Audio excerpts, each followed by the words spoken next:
Yes. You know, a lot of those in law enforcement and those that are in office, mandatory reporters, they probably think it's profane to not wear underwear, but it's the one piece of clothing that having to have to carry it with you everywhere. Yes. It's a type of dirty laundry that is really unnecessary when being homeless. Now, I know the old saying, what happens if I get in an accident and they see that I don't have any underwear on? What's the ambulance driver going to think of me as a citizen of the United States? You know that stupid wives' tale that, well, you have to wear clean underwear because you might have an accident and you wouldn't want to embarrass the person that happens to be an EMT, a physician in an emergency room. As if they're really concerned about what your undergarments are at the time of the emergency. Now, this concept of scrotum support in the come to find out family that refuses to enforce the laws of the United States. Are your testicles hanging a little too low for the actual use of your genitals? You know, I've noticed that at different times my testicles have different positioning. Yes.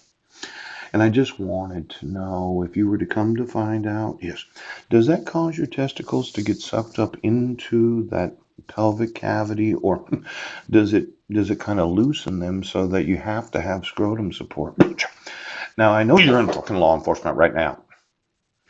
I'm a little upset, yes, that I haven't gotten a phone call from my 5 sons that happen to be males. Now, as a man, I have a little better familiarity with the developmental process of boys. Poop. And for 7 years and 4 months, you've completely denied my rights as a father. Now, it's a difficult way to start the week, isn't it? Yes, being Monday and everything. Yeah. But I really got to thinking about these child abuse laws and mandatory reporters. See, when Judge Ken Williams allowed for my wife to petition the court for dissolution, yes, I didn't see that she provided a copy of the marriage certificate from the United Nations. Yes. And last week we kind of talked about the international contractual obligations of NATO. Yes, and them inviting the United Nations to Kosovo during that war. Yes. Myself having to mail exchange students in Port Angeles High School. Yes. See, I was somewhat of a successful business person during that time. Yes. But this idea of arresting somebody right after you file for dissolution of marriage, it really negates the whole concept of a real domestic violence crime. Now, the longer I've had to think about this over the last 3 years, I've really documented this false police reporting. I was found not guilty. Yes. And my record was expunged on July 12th of 2011. Yes. And I've never been arrested. Exactly who's on your underwear right now? When you put your underwear on this morning, well, I'm going to want my sons. And I'm going to want that victim's compensation. I'm going to want the actual victim's resources. Yes. Now, just looking at some of these screen prints from the literature that I provided you, yes.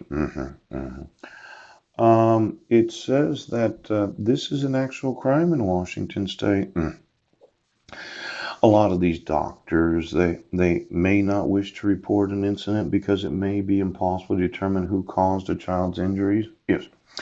But I don't remember there being any injuries of my sons when I was their father. Oh. Um, Jessica once had some burns, but that was from her biological father. Yes. Maybe Heidi remembers when Jessica went to her biological father. Yes. But she never had any injuries from me. And when I spanked her, there was no injuries when she was 4.5 years old. Now, I never actually spanked my sons. Yes. Finally, they may not wish to testify in court because of time constraints or because of a fear of cross examination. interrogation challenges to their credentials, or possible litigation. This possible litigation that is available to me as a father, yes, I'm going to make it a reality for every doctor right now. There will be a litigation.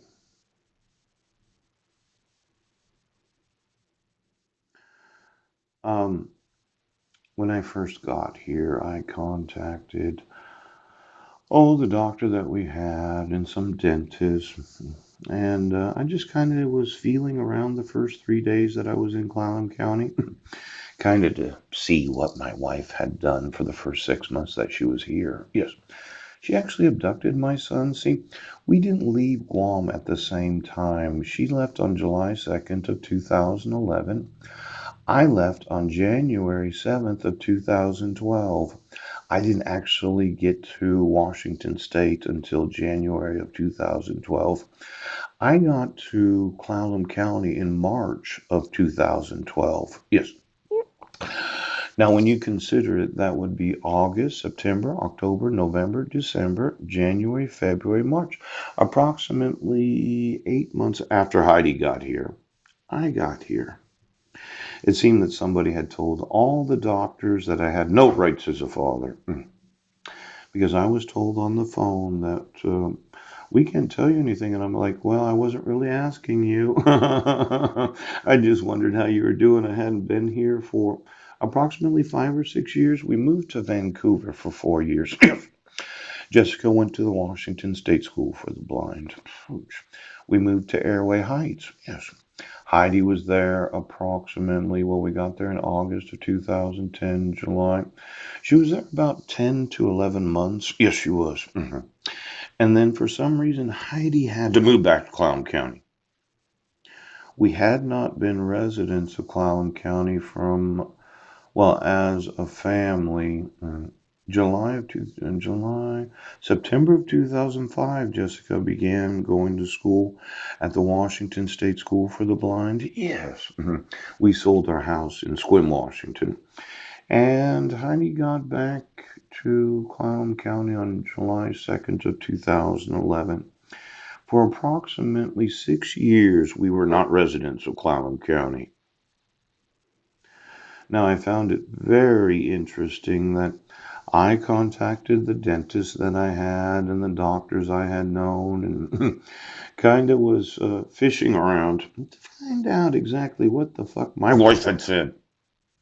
Now, 7 years after the issuance of this protection order, yes, I found out that you have to protect my right to due process. You have to have jurisdiction. You have to have the authority of law to be able to issue any court order.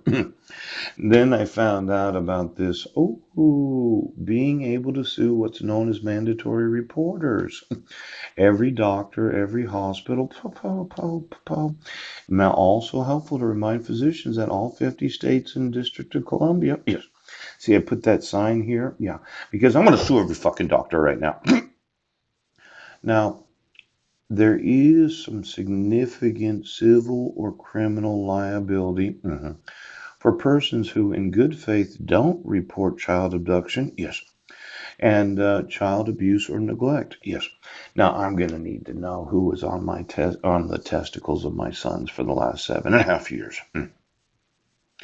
I need to know where they got their underwear. I need to know who you've been. Now, as a father, it really should have been my responsibility to explain the facts of life to my sons. And I know women can do just as good a job, but when you're thinking about the male genitals and having a male father, there is this perception that as a man, I know a little bit more about my gender than women do. Now, you reissued this temporary protection order without me getting any notice. My wife walked into the courthouse and said that I was crazy.